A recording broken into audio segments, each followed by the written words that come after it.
Folks అడవిలో తోడేలు క్రూర జంతువులు సంచరిస్తున్న ప్రాంతంలో ఈ వ్యక్తి కేవలం పాడైపోయిన ఫ్రిడ్జ్ సహాయంతోనే సురక్షితమైన ఆశ్రయాన్ని నిర్మించుకున్నాడు. బయట మంచు తుఫాను ఉగ్రహ రూపం దాల్చిన చుట్టూ అడవి జంతువులు తిరుగుతున్నా అతను మాత్రం ఆ ఆశ్రయంలో క్షేమంగా ఉన్నాడు. అయితే కార్ల పరిస్థితి మాత్రం అంత సులభంగా లేదు. అతను తీవ్రమైన చలిలో పోరాడుతూ ఉన్నాడు. ఎడతెరిపి లేకుండా కురుస్తున్న మంచు కారణంగా చుట్టూ అంతా తెల్లగా మారిపోయింది. తలదాల్చుకునేందుకు ఎలాంటి ఆశ్రయం లేకపోవడంతో అతని పరిస్థితి మరింత దయనీయంగా మారింది. చివరికి ఒక ప్రదేశంలో మంచును చేతులతో తవ్వి చిన్న గుంతను తయారు చేసుకున్నాడు. కనీసం ఆ రాత్రి ఎలాగోలా గడిపితే చాలు అనుకున్నాడు. ఆ గుంత చలితో గడ్డకట్టేలా ఉన్నప్పటికీ గాలి నుంచి కొంత రక్షణ కల్పించింది. కానీ కొంతసేపటి తర్వాత ఉష్ణోగ్రత పెరగడంతో మంచు కరగడం ప్రారంభమైంది. ఒక్కసారిగా మేలుకు వచ్చిన కార్ల్ ఏదో చూసి భయంతో లిక్కిపడ్డాడు. ఒక్క క్షణం కూడా అక్కడ ఉండకూడదని నిర్ణయించుకొని వెంటనే ఆ మంచు గుంతను వదిలి మరింత సురక్షితమైన స్థలం కోసం బయలుదేరాడు. కొంత దూరం నడిచిన తర్వాత అతని కంటికి ఒక వింత ఆకారంలో ఉన్న వస్తువు కనిపించింది. దగ్గరికి వెళ్ళి చూడగానే అది పాడైపోయిన ఒక ఫ్రిడ్జ్. దానిని చూసి కార్ల్ ఆనందంతో ఉప్పొంగిపోయాడు.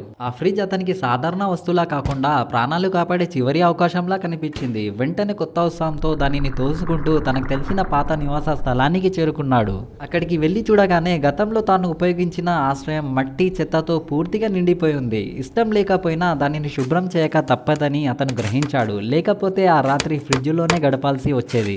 ఆలస్యం చేయకుండా సమీప అడవికి వెళ్లి ఒక పరిమాణంలో ఉన్న కర్రలను సేకరించి వాటితో ఒక బలమైన ఫ్రేమ్ను నిర్మించి ప్రతి కలయికను తాడుతో గట్టిగా కట్టాడు. తర్వాత ఎండిన కొమ్మలు టెంకలను అమర్చి పైకప్పుకు ఒక దృఢమైన పొరను సిద్ధం చేశాడు. ఇది వేడిని లోపల ఉంచడంలో కూడా సహాయపడింది. అయితే పైకప్పు పూర్తయిన తర్వాత కూడా కొన్ని చిన్న రంధ్రాలు మిగిలిపోయాయి. వాటిని మూసివేయడానికి మట్టి అవసరమైంది. మట్టి దొరికినా నీరు మాత్రం లేదు. అప్పుడు కార్ల్ ఒక తెలివైన ఉపాయం ఆలోచించాడు. మంచును సేకరించి మంటపై కరిగించి నీటిగా మార్చాడు. ఆ నీటిని మట్టితో కలిపి బురద తయారు చేసి పైకప్పులోని అన్ని రంధ్రాలను జాగ్రత్తగా మూసివేశాడు. గాలి లోపలికి చొరబడే మార్గాలన్నిటినీ పూర్తిగా అడ్డేశాడు. ఆ తర్వాత పైకప్పుపై మరో పొర ఎండిన గడ్డిని పరిచాడు. దీంతో వర్షం వచ్చినా ఆశ్రయం లోపలికి నీరు రాకుండా రక్షణ లభించింది. చివరికి అన్ని పనులు పూర్తయ్యాక అప్పటికి కార్ల్ చలితో పూర్తిగా అలసిపోయి ఉన్నాడు. వెంటనే ఆశ్రయం లోపలికి వెళ్ళి పొయ్యి మంట వెలిగించాడు.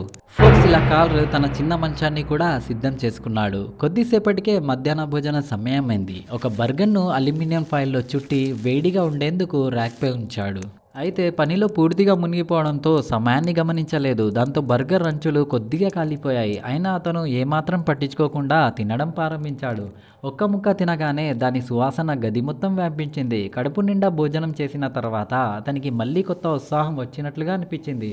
ఆ తర్వాత ఆశ్రయంలోని మిగిలిన పనులను పూర్తి చేయడం ప్రారంభించాడు. లోపల వేడిని నిల్వ ఉంచి బయట ఉన్న చల్లని గాలి లోపలికి రాకుండా ఉండేందుకు ఇన్సులేషన్ ప్లాస్టిక్ షీట్ను తీసి గోడల కొలతకు సరిపోయేలా కత్తిరించాడు. పిన్ల సహాయంతో మట్టి గోడలకు బలంగా అమర్చాడు. దీంతో గోడలో ఉన్న చిన్న చిన్న చీలికలు కూడా పూర్తిగా మూసుకుపోయాయి. ఇప్పుడు ఒక్క పని మాత్రమే మిగిలింది. ఆశ్రయానికి తలుపు అమర్చడం. ముందుగా దొరికిన పాత ఫ్రిడ్జ్ పరిమాణం ఈ ప్రవేశద్వారానికి అచ్చంగా సరిపోయింది. అది ఆశ్రయం కోసమే తయారైన తలుపులా కనిపించింది. కార్ల్ కటింగ్ మిషన్తో ఫ్రిడ్జ్ వెనుక భాగాన్ని కత్తిరించి లోపల ఉన్న అవసరం లేని భాగాలను కూడా తొలగించాడు. ఇలా బలమైన ఫ్రిడ్జ్ తలుపు సిద్ధమైంది. ఆ తలుపును ప్రవేశద్వారానికి అమర్చగానే అది ఎలాంటి ఖాళీ లేకుండా సరిగ్గా ఫిట్ అవుతుంది. దీంతో లోపలికి వెళ్ళడం బయటకి రావడం మరింత సులభమైంది. తర్వాత తలుపు చుట్టూ ఉన్న చిన్న చిన్న ఖాళీలను కూడా పూర్తిగా మూసేశాడు. ఇప్పుడు బయట ఉన్న చల్లని గాలి లోపలికి వచ్చే అవకాశం ఉండదు. గదిలోని ఫర్నిచర్ను కూడా అడవిలో దొరికిన వస్తువులతోనే తయారు చేశాడు. మందమైన చెట్ల దుంగలను తీసుకొచ్చి వాటిని చెక్క టేబుల్తో పాటు కూర్చునే స్థలంలా తయారు చేశాడు. గది పెద్దది కాకపోయినా మంచం, పొయ్యి, టేబుల్ వంటి అవసరమైన ప్రతి వస్తువులు అందులో ఉంటుంది. అంతేకాదు ఫ్రిడ్జ్ లోపలి భాగాన్ని కూడా వస్తువులు పెట్టుకునే సెల్ఫ్లా ఉపయోగించాడు. రోజంతా కష్టపడి పనిచేసిన తర్వాత చివరికి భోజన సమయమైంది. కార్ల్ గుడ్లను పగలగొట్టి మాంసం కీమాతో కలిపి అందులో మసాలా వేసి బాగా మిక్స్ చేశాడు. ఆ మిశ్రమాన్ని ఫాయిల్లో చుట్టి పొయ్యిలో బేక్ అవ్వడానికి ఉంచాడు. ఈలోగా ఒక షాంపెన్ బాటిల్ని తెరిచాడు. కొద్దిసేపటికే మాంసం పూర్తిగా ఉడికింది. దాని రుచికరమైన వాసన గది మొత్తం వ్యాపించింది. అతను ఎంతో తృప్తిగా భోజనం చేశాడు. ఎన్నో రోజులుగా శ్రమ ఒక్కసారిగా మాయమైనట్లు అనిపించింది. భోజనం పూర్తయ్యాక బయట అమర్చిన హంటింగ్ కెమెరాను పరిశీలించాడు. చుట్టుపక్కల తరచూ అడవి జంతువులు సంచరిస్తున్నాయని గమనించిన కార్ల్ అవి ఆశ్రయం దగ్గరకు రాకుండా ఉండేందుకు తలుపు ముందు ఉద్దేశపూర్వకంగానే కొంత ఆహారాన్ని చల్లివేశాడు. కడుపు నిండిన జంతువులు సాధారణంగా ఎక్కువగా ఇబ్బంది పెట్టవు. పైగా ఈ ఫ్రిడ్జ్ తలుపుకు ఎలాంటి తాళం లేకపోవడంతో ముందుగానే జాగ్రత్త పడడం మంచిదని భావించాడు.